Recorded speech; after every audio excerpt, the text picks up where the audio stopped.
大家好，我是静。今天我们来做超级简单又好吃的大黄米红枣年糕。首先来处理红枣。100克红枣，用清水清洗干净。如果比较干，可以提前泡软。用你喜欢的方法去掉红枣核。你们觉得我这个方法怎么样？如果你有更好的方法，可以在评论区留言，告诉大家。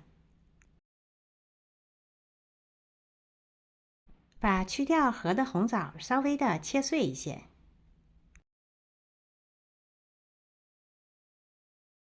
300克大黄米面，这种黄米面在华人超市都可以买到。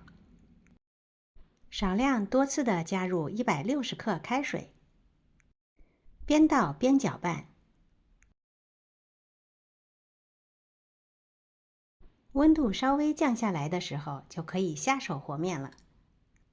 这种面团含水量比较低，所以和面的时候你会感觉到比较吃力，这是正常现象。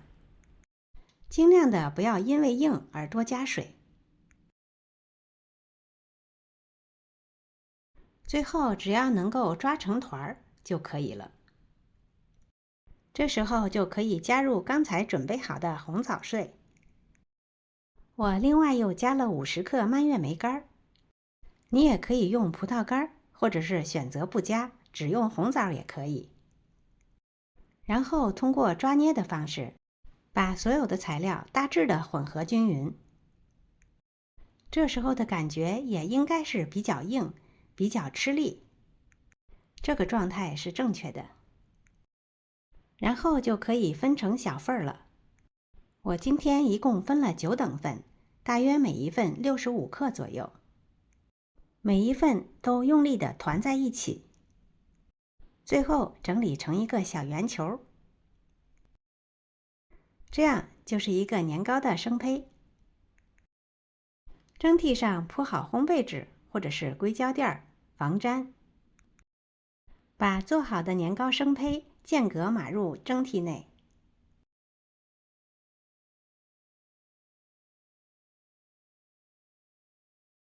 凉水上锅，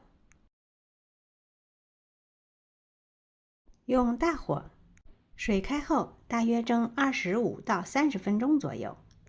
具体的时间可根据你年糕的大小做适当的调整。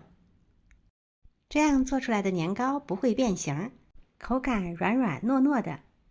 加了红枣和蔓越莓，让它吃起来更加香甜可口。如果2-3天内吃完的，可以用保鲜膜包起来，冰箱冷藏保存。需要保存更久的，可以冷冻保存。吃之前可以再蒸一下，或者把年糕切片，用一点点油稍微的煎一下。煎过的年糕内软外焦，感觉比刚蒸出来的还好吃。你们都喜欢什么样的吃法呢？今天的视频就到这里了，感谢您的收看。如果喜欢我的视频，别忘了点赞、分享和订阅我的频道哦。我是静，我们下次再见。